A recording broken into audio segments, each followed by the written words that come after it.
Christmas పండుగ 7 types of Christmas. Christmas is 7 types, 7 వేస్ అని చెప్పొచ్చు. ఇక్కడ మొట్టమొదట క్రిస్మస్ ఎలాంటిదంటే మరియా యోసేపులు చేసుకున్నారు. ఎలా చేసుకున్నారంటే ఆ క్రిస్మస్ ఎలాంటిదంటే భయాలు, అనుమానాలు, అవమానాలు, నిందలు, బాధలు, అంతే కదా. యోసేపు మరియలు దయ్యే కదా, అది కూడా క్రిస్మసే.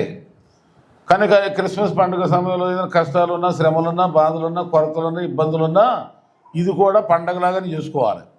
క్రిస్మస్లో మనం ఏమై ఉన్నా, ఏ స్థితిలో ఉన్నా సరే దేవుణ్ణి చెప్పండి ఘనపరచుకోవాలి.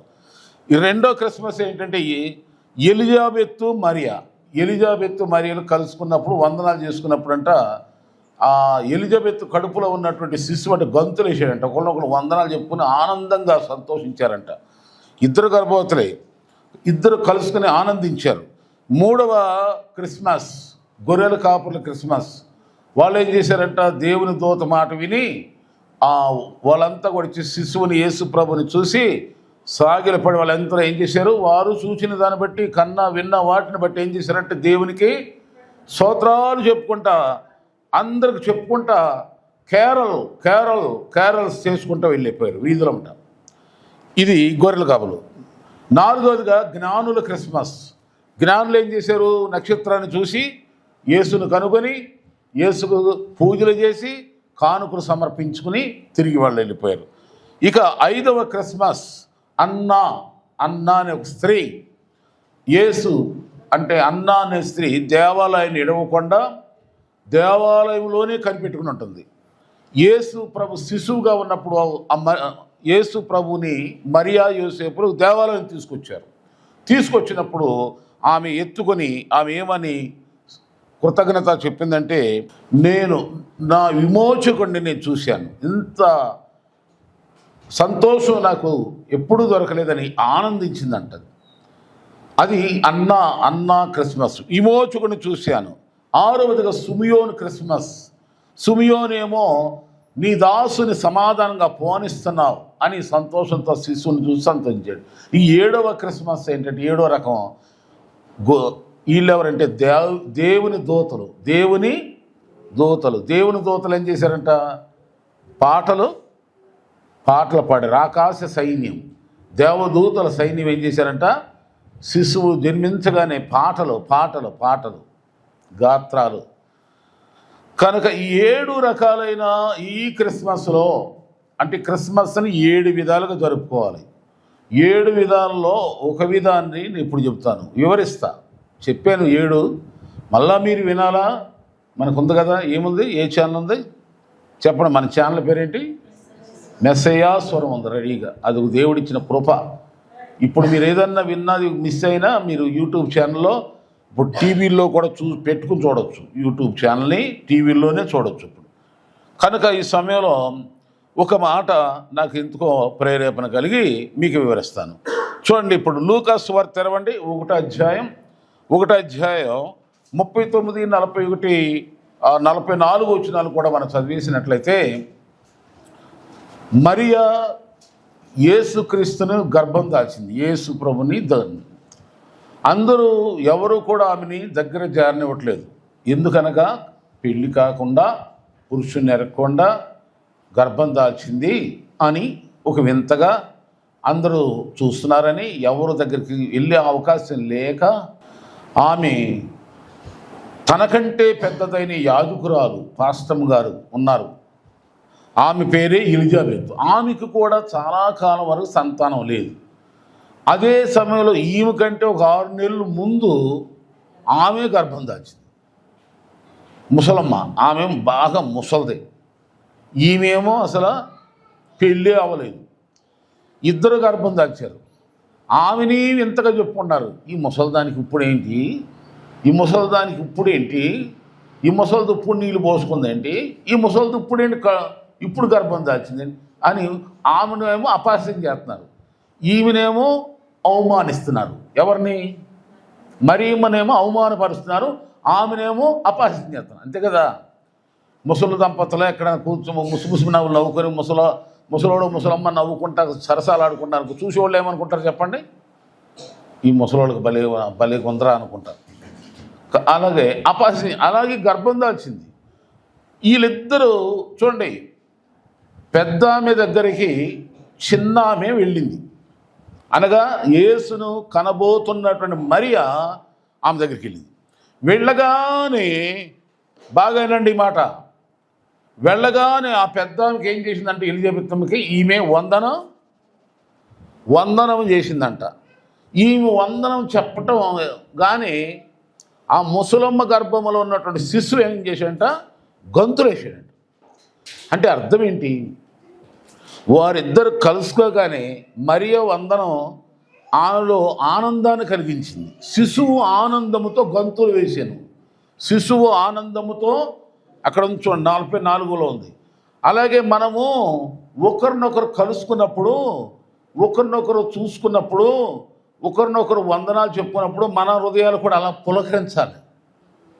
ఒకరిని చూడగానే ఒకరికి, ఒక విశ్వాసం చూడగానే మరో విశ్వాసకి, ఈమెను చూడగానే ఆమెకి, ఆ బ్రదర్ని చూడగానే ఈ బ్రదర్కి, ఒకరినొకరు మనం కలుసుకోగానే మన హృదయాల్లో నుండి ఏమి రావాలి చెప్పండి?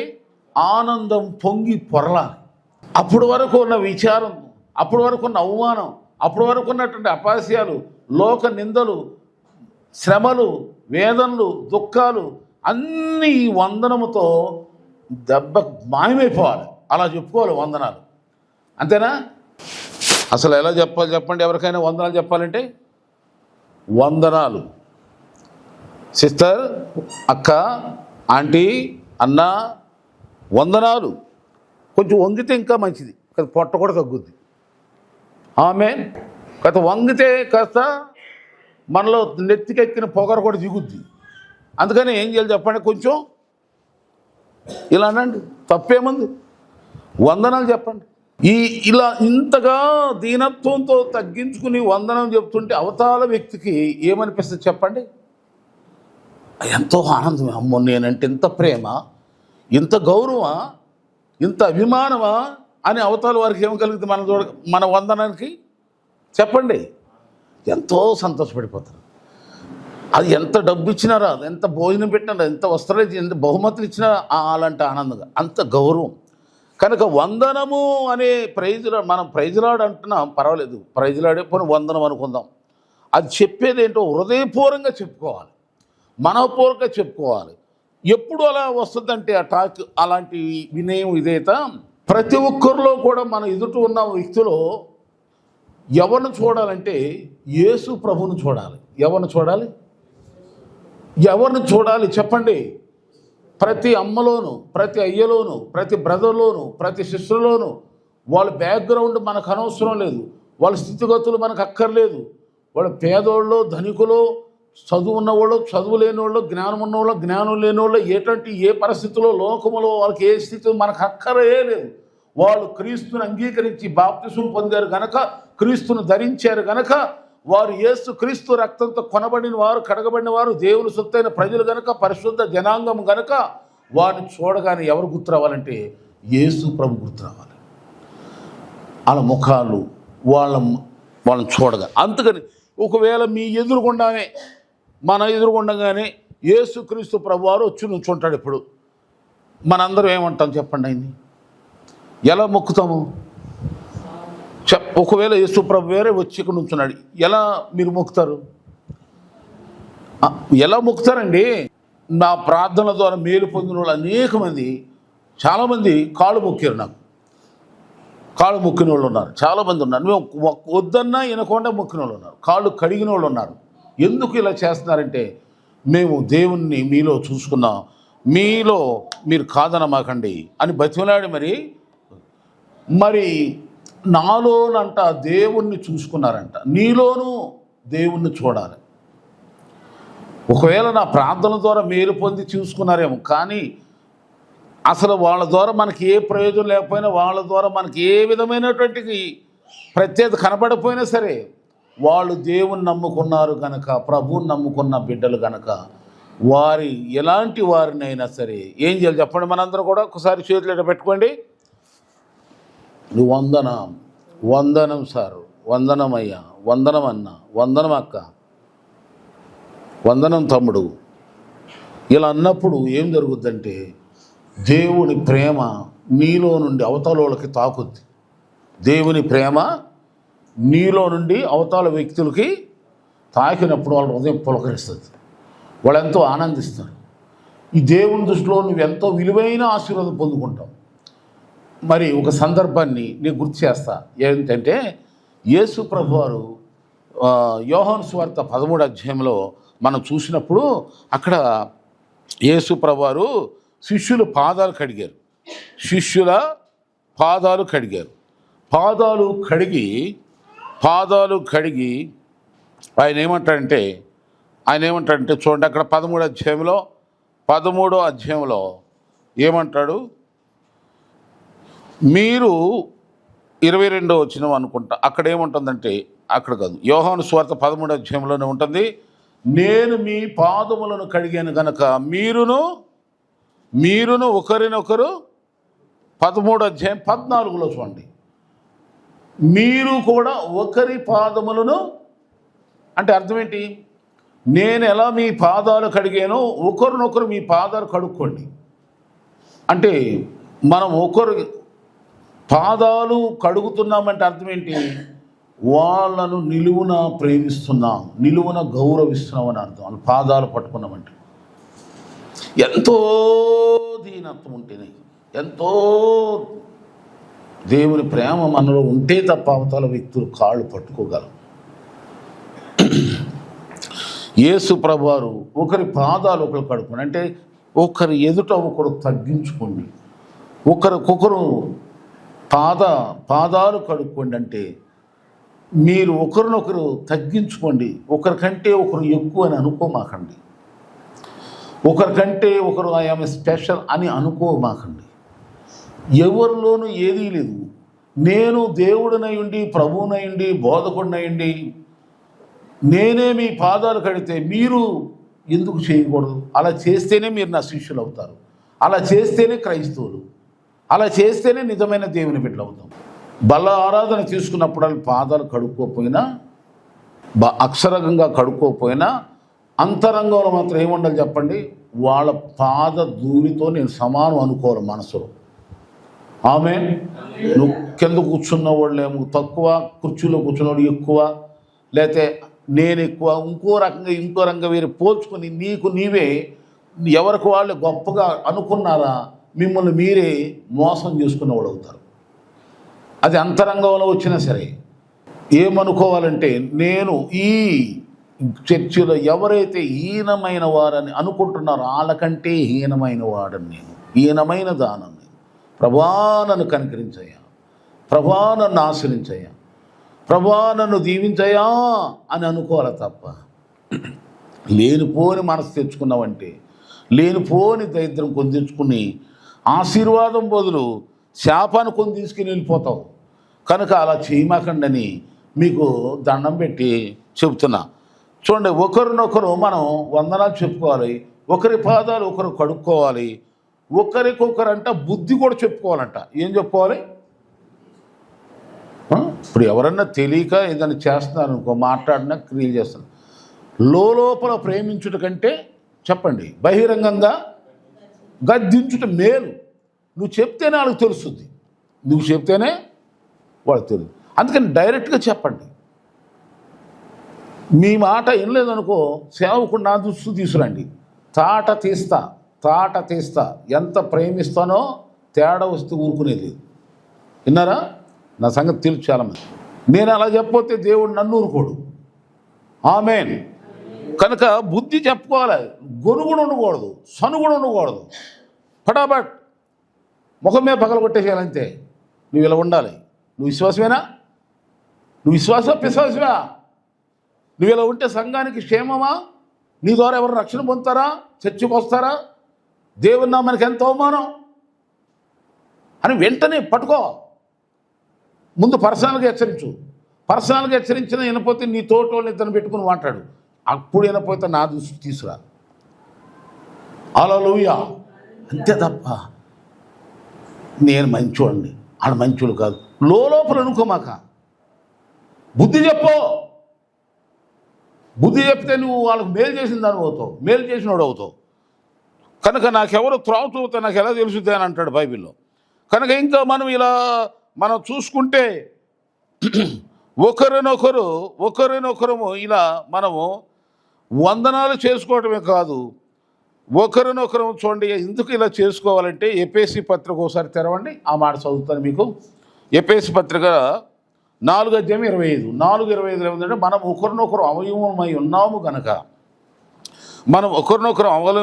గనక మీరు అబద్ధం ఆడటం మాని ప్రతివాడు తన పొరుగువారితో సత్యమే మాట్లాడాలి.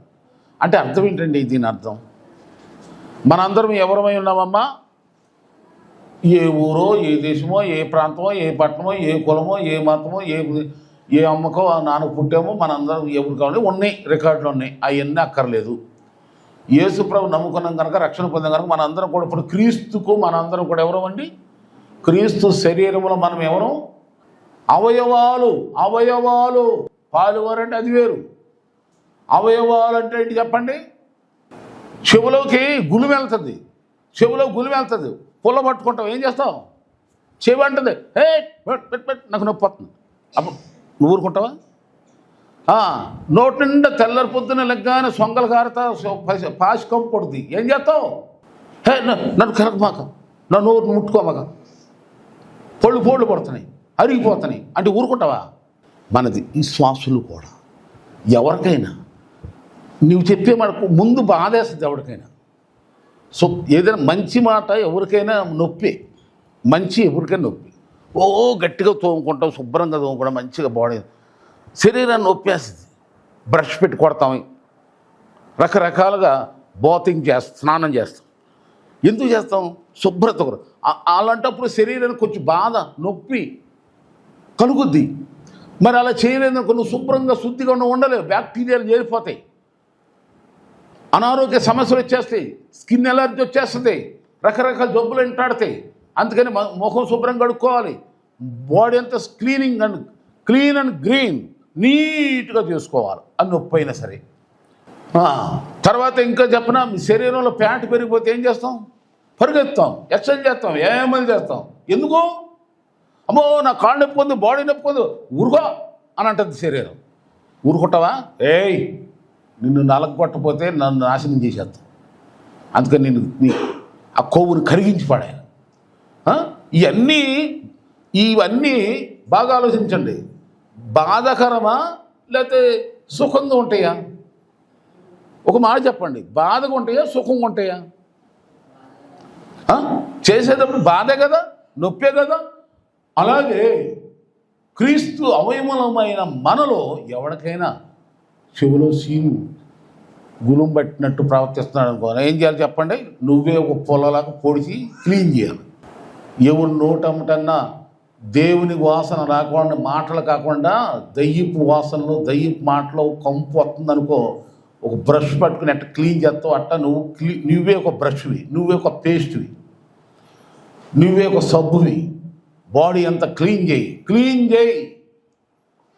అప్పుడు బాధేస్తుంది, అవతల బాధేస్తుంది, నొప్పి కలుగుద్ది. పర్వాలేదు, వాళ్ళ తర్వాత తెలుసుకుంటారు. అయ్యో ఆ రోజున ఫలానా బ్రదర్, ఫలానా అమ్మ నాకు చెప్పకపోతే నేనేమైపోయి ఉన్నాం.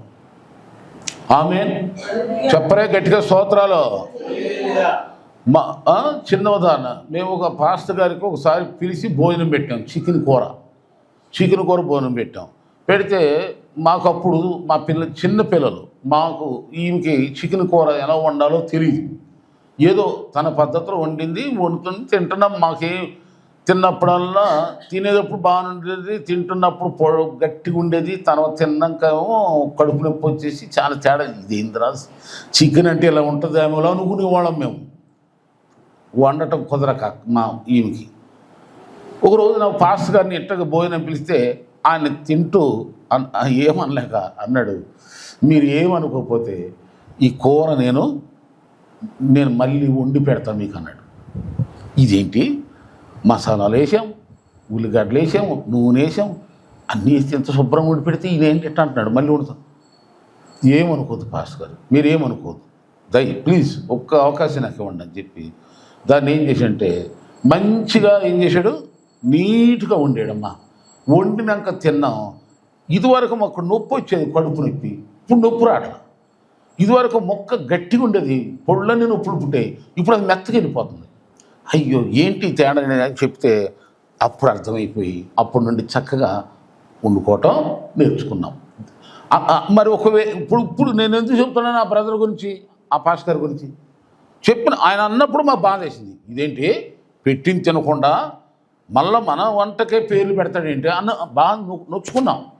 కానీ ఇప్పుడు ఎందుకు చెప్తున్నాము, ఆయన చేసింది చాలా మంచి పని. అలాగే కొన్ని విషయాల్లో మనుషులు నిన్ను నన్ను కూడా అపార్థం చేసుకుంటారు. చేసుకోనివ్వండి, ఏం పర్లేదు. మనం మేలు కోసమే మాట్లాడుతున్నాం తప్ప కీడు కోరట్లేదు కదా, నష్టం కోరట్లేదు కదా, వాళ్ళ నాశనం వాళ్ళని కోరట్లేదు కదా. వాళ్ళు ఆశ్రయించబడాలని, వాళ్ళు దీవించబడాలని, వాళ్ళు మంచిగా ఉండాలని కోరుతున్నాం. అది దేవునికి తెలుసు, మనకు తెలుసు. వాళ్ళు తెలుసుకోవటం కొంచెం టైం పడుతుంది. అప్పటి వరకు మనం ఏం చేయాలి చెప్పండి, ఊరు పట్టాలి. కానీ అయ్యో నాకెందుకు అని అనుకున్నామంటే, ఒకవేళ ఆ పాస్టర్ గారి కానీ ఆ రోజు కానీ మాకెందుకు అనుకు తిని ఆయన కానీ వెళ్ళిపోతే మేము ఆ కడుపు నొప్పులతో పిల్లలకి మాకు ఎన్ని జబ్బులు వచ్చాయో. ఇప్పటికీ మరి చికెన్ ఎలా వండుతారు చాలామంది అంటే తెలియదు కనుక ఆన్లైన్లో కాదు, కానీ నన్ను అడగండి చెప్తాను. జబ్బులు లేని రుచులు మీకు చెప్తా. దేవుని స్తోత్రం. దేవుని బిడ్డలారు ఇక్కడ గమనించండి, ఏదైనా మంచి అనుభవం, ఏదైనా మంచి మేలు కోరి స్నేహితుడు గాయాన్ని రేపుతాడని బైబిల్ చెప్తుంది. నీ మేలు కోరి ఎవరైనా నేనైనా నా మేలు కోరి, నా క్షేమం కోరి, నా సుఖము నా సంతోషం కోరి ఎవరైనా మీలో చెప్పినా సంతోషంగా లోపడతాను. నా క్షేమం కోరారు మీరు, నా సుఖం కోరారు, అవునా, నా అభివృద్ధి కోరారు, నా ఆశీర్వాదం కోరారు. అంతకంటే నాకేం కావాలి? కనుక దేవుని బిడ్డలారా, మీరు మనందరం అవయాలమైన. ఇప్పుడు చూడండి, నాకు కూర్చోటకి ఎవరైనా ఒక సింహాసనం మీద కూర్చేసారు, ఒక స్టేజీ మీద కూర్చునే అక్కడ నేను ప్లేస్ ఆ కుర్చీలో కూర్చునేది ఏంటి చెప్పండి, నా వెనకాల పార్ట్. కానీ గౌరవం అన్ని అవయాలు పొందుతున్నాయా, అది ఒకటే పొందుతుందా? చెప్పండి. అలాగే మనలో ఎవరికైనా ఒక వ్యక్తి గౌరవించబడ్డాడు అనుకోండి, ఆయనతో పాటు మనకు కూడా చెప్పండి ఒక వ్యక్తి దీవించబడ్డారా మన సంఘంలో, వాళ్ళతో పాటు మనం కూడా ఆశ్రయించబడతాం. వీళ్ళు ఎవర్రా అంటే ఫలానా సంఘస్థులు. ఒక వ్యక్తి దీవించబడితే, ఒక వ్యక్తి ఆ మంచిగా ఉంటే వాళ్ళని బట్టి మనం కూడా ఉంటాం. బాగా గమనించండి, అందరికి గౌరవం వస్తుంది, అందరికి ఆశీర్వదిస్తుంది, అందరికి ఆనందం కలుగుతుంది. కనుక మనం క్రీస్తులోని శరీరములో, క్రీస్తు శరీరంలో అవయాలమై ఉన్నాం. కనుక కొందరి చెవైతే కొందరు చేతులు, కొందరు పాదాలు అయితే కొందరు తల, కొందరు ముక్కు అయితే కొందరు నోరు లాంటి, కొందరు పొట్ట అయితే కొందరు నడుము. అందరము ఒక్కొక్కళ్ళము ఒక్కొక్క అవయవముగా దేవుని శరీరంలో మనం ఒక అవయాలుగా ఉన్నాం సంఘంలో. విన్నారా? ఇక్కడ ఎవరు నిష్ప్రయోజకులు లేరు మీలో, మీరు అందరూ ప్రయోజకులే. యేసు క్రీస్తు శరీరంలో ఒక్కొక్కరిది ఒక్కొక్క భాగం, ఒక్కొక్క పార్టు. అందరూ ఒకలాగా ఉండరు. యేసు క్రీస్తు శరీరంలో మనందరం కూడా కనుక మనం ఏం చేయాలి చెప్పండి, వందనం చెప్పుకుంది ఒకరినొకరు గౌరవించుకోవాలి. చివరికి ఒక మాట అంటున్నాను చూడండి, యేసు చెప్పాడు, యేసు ప్రభు, మీరు ఒకరినొకరు ప్రేమించుకోకపోతే అసలు మీరు నా శిష్యులే. నేను చెబుతున్నా, నా మీద ఎవరికైనా ప్రేమ గౌరవం ఉంటే మీరందరికీ చెప్తున్నా, నా మీద ఎంత గౌరవం ప్రేమ మర్యాద ఉందో మీ మధ్యలో కూడా ఒకరి ఎడల ఒకరికి అదే ప్రేమ గౌరవం ఉంటేనే మీరు నా శిష్యులు, మీరు నా సంఘ సభ్యులు అవుతారు. మీరు అలా లేకుండా కానీ అంతరంగంలో కూడా మనసులో కూడా ఎవరినైనా చిన్న చూపు చూశారో మీరు నాకు శిష్యులు కాదు, నా సంఘస్థులే కాదు. చెప్తున్నా దయచేసేనండి.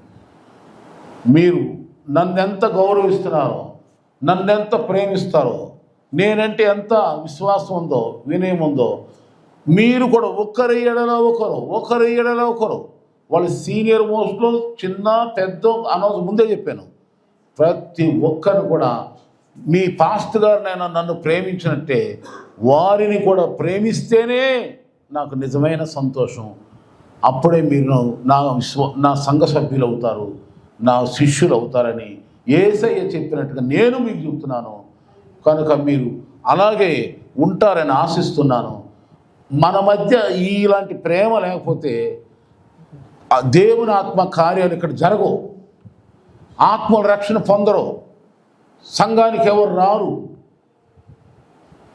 ఇక్కడ దేవుని ఆత్మ కార్యం జరగాల అంటే మనలోనే ఒక ఏం కలగాలి చెప్పండి, దేవుని ఆత్మ సమానంగా అందరిలో పనిచేయాలి. భిన్నాభిప్రాయం, భేదాభిప్రాయం, హెచ్చు తగ్గులు ఉన్నాయో అక్కడ సైతాన్ ఉన్నట్టే. నేను అందుకని ఎవరి పేర్లు పలానా చెప్పొచ్చు, సీనియర్లు ఉన్నారని, దశంభాగాలు బాగా ఇచ్చేవాళ్ళు ఉన్నారని. అట్లా చెప్తే ఏమవుతుంది చెప్పండి? ఇవ్వనోళ్ళు చెప్పండి. అది నాకు అనిపిస్తుంది, చెప్పి వాళ్ళని మీ అందరి ముందు నుంచోబెట్టి అభినందించాలనిపిస్తుంది. ఇవ్వనోళ్ళు ఏడుస్తారని. అందుకని అందరిని సమానంగా చూడాలి. నెల వేలల్లో దశంభాగం ఇచ్చేవాళ్ళు ఉన్నారు. అందుకని నేను ఎప్పుడు చెప్పను, ఇప్పుడు నా కొడుకు నేను ఎప్పుడు చెప్పను, నేను హైలైట్ చేయట్లా. ఎందుకు అంటే ఐక్యత దెబ్బతింటదేమో, సమానత్వం దెబ్బతింటదేమో, ఒకరినొకరు మళ్ళీ హెచ్చు తగ్గులు అనుకుంటారేమో, మళ్ళీ నేనెందుకు వీళ్ళని ఇచ్చేవాళ్ళని ఇవ్వనోళ్ళని అని ఇట్లా హెచ్చు తగ్గు చేస్తే మళ్ళీ ఈ భేదం ఎక్కువైపోతాను. భయముతో నేను ఎంతో, నాకు బంగారు లాంటి బిడ్డలు మీలో ఉన్నారు. నెల క్రమం తప్పకుండా దశంభాగం ఇచ్చేవాళ్ళు ఉన్నారు.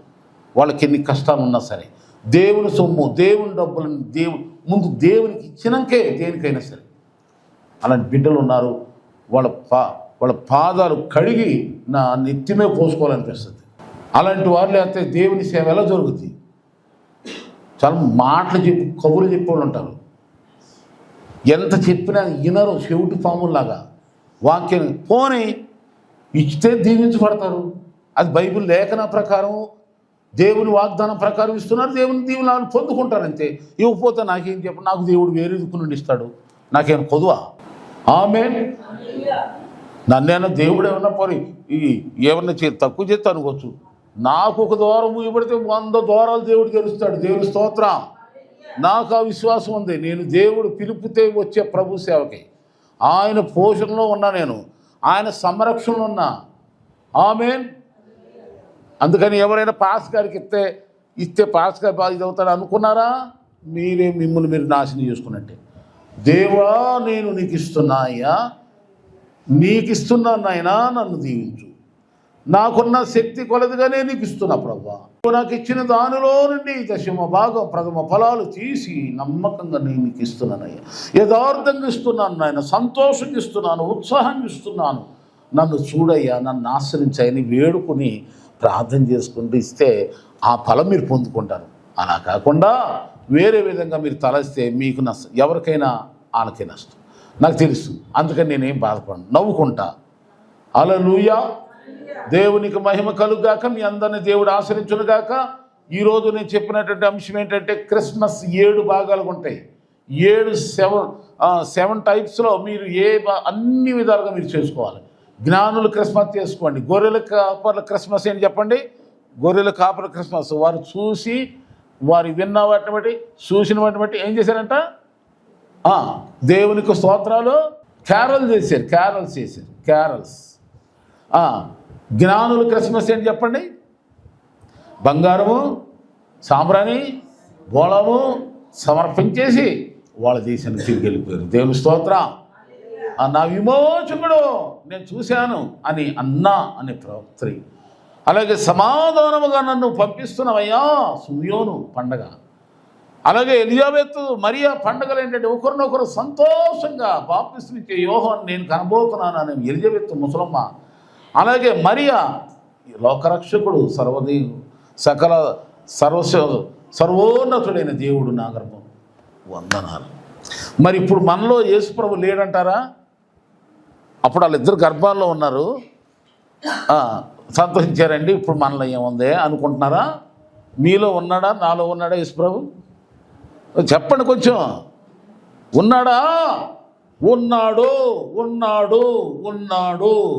నేను ఉన్నవాడును అనువాడునై ఉన్నాను. మోషేతో అంటాడు దేవుడు. ఎక్కడున్నావయ్యా? మొదటి యోహాను రాసిన పత్రిక 4:4 ఉంది. మొదటి యోహాను రాసిన పత్రిక 4:4 ఏముంది? మీలో ఉన్నవాడు లోకములో ఉన్నవానికంటే, ఇప్పుడు మనలో ఉన్నాడా లేదా? మరి యేసయ్య ఉంటే మనకేంటి దిగులు చెప్పండి? యేసు ప్రభు ఉన్నాడు కనుక మనం యేసులాగానే మాట్లాడాలి, యేసు ప్రభు మనసు కలిగి ఉండాలి, యేసు ప్రభులాగా ప్రవర్తించాలి. అప్పుడే ఆ దీవెనలు మనకు వస్తాయి, ఆయన ఆశీర్వాదాలు వస్తాయి. మీరు సర్వ సంపదలకు పాత్రులు అవుతారు. Praise the lord.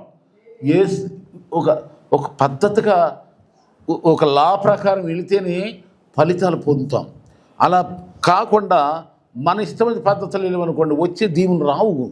అందుకని యేసు ప్రభు దగ్గర యేసు ప్రభు వారు ఎప్పుడు ఏమంటే, మనుషుల ముందు ఎలా ఉండాలంట? సాత్వికులంగాను దీనులముగాను తగ్గించుకున్నట్టు ఉండాలి. యేసు ప్రభు అని అన్నాడు కదా, నేను దీనుడును. మత్తయి సువార్త 11:28 28 అంటాడు. మత్తయి సువార్త 11:28 అంటాడు, నేను దీనుడును. మాట పూర్చేరే రాదా బైబిల్ మీకు? దీనుడును సాత్వికుడును, మీ మీద నా కాడు ఎత్తుకుని మోయండి అంటే అర్థం ఏంటి? దేవాది దేవుడే దీనుడిని సాధి, నువ్వు నేనే పట్టను. అందుకని ఒకరు ఎదుట ఒకరము దీనత్వం కలిగి, వినయం కలిగి, తగ్గింపు కలిగి ఉందాం. యేసు ప్రభు మనసు ఒక విషయం అర్థం చేసుకోండి, ఆయన దగ్గరకు వచ్చి జీరోలు అయిపోవాలి. యేసు ప్రభువులకు వచ్చి నాలో ఏమి లేదయ్యా, అంతా నీదేనైనా, నా చదువు, నా మతము, నా కులము, నా ఇవన్నీ నీవు ఇచ్చినాయి కదా ప్రభు, నాది ఏముందయ్యా అని ఎవరైతే జీరో అయిపోతారో అలాంటి వాళ్ళు దేవుడు ఏం చేస్తాడంటే హీరోలుగా మారుతాడు. అలా కాకుండా ఆ దేవుడు దయ తెలిసి కూడు పెడితే ఆ కూడును బట్టి కొవ్వె కొట్టుకు తెచ్చారంటే పగలు కొడతాడు దేవుడు. అయ్యా, ఈ అన్నం ఇచ్చింది నువ్వే కదా, ఈ భోజనం పెట్టింది, ఈ వస్త్రం ఇచ్చింది నువ్వే కదయ్యా, ఈ డబ్బు ఇచ్చింది నువ్వే అయ్యా, ఈ బంగారం ఇచ్చింది నువ్వేనా, ఈ ఇల్లు ఇచ్చింది నువ్వేనాయన, అసలు నాకు ఈ బ్రతుకు ఇచ్చిందే అని కొంచెం నాలో ఏముందా, నేనేమై ఉన్నానో నీ కృప. అట్లా తగ్గించుకున్నప్పుడు దేవుడు నిన్ను చూసి హెచ్చిస్తాడు. అలా కాకుండా కొందరు గుర్రములు బట్టి రథములు బట్టి అతిశయపడతారు గారు, మనమైతే మన దేవుడైన యెహోవాను బట్టి అతిశయపడతాం గాక. ఇంకా చెప్పాలని చాలా ఉన్నాయి, కానీ మరి 7 రకాలైన క్రిస్మస్ నీవు చేసుకో. ఈ రోజున నేను చెప్పిన క్రిస్మస్ ఈ సమయంలో ప్రభు మనం ఆ శరీరం రక్తం త్రాకముందుగా నేను చెప్పే మాట బాగా ఆలోచించండి. ఒకరినొకరు ఏం చేయాలి చెప్పండి? ఒకరినొకరు తగ్గించుకుందాం, ఒకరిలో ఒకరు యేసుని చూసుకుందాం, ఒకరినొకరు గౌరవించుకుందాం, ఒకరినొకరు ప్రేమించుకుందాం. ఒకరికంటే ఒకరు తక్కువ, మీరే గొప్ప అన్నట్టుగా ఉందాం. అప్పుడే దేవుని ప్రేమ మనలో ఉంటుంది, దేవుని ఆశీర్వాదాలకి పాత్రలు అవుతాం. ఏమాత్రం మనం అది వాళ్ళు గౌరవించలేదు, వీళ్ళు గౌరవించలేదు అనుకోమాక. దేవుడు నిన్ను గౌరవించునుగాక. నువ్వు దేవుని వాక్యాన్ని బట్టి తగ్గించుకుంటావు కాబట్టి, దేవుని ప్రభుని బట్టి తగ్గించుకున్నావు కాబట్టి ప్రభువే నిన్ను హెచ్చించు. నిన్నెవరు హీనంగా చూశారో, ఎవరు లెక్క లేకుండా చూస్తున్నారో వాళ్ళందరూ సిగ్గుపడేలాగా దేవుడు నిన్ను హెచ్చించేస్తాడు. కొంచెం ఓర్పట్టు. దేవుడు అలాంటి కృప ఈ వాక్యం అందరికీ ప్రభు కృప దయచేయునుగాక. దేవుడు మిమ్మల్ని ఆశ్రయించునుగాక.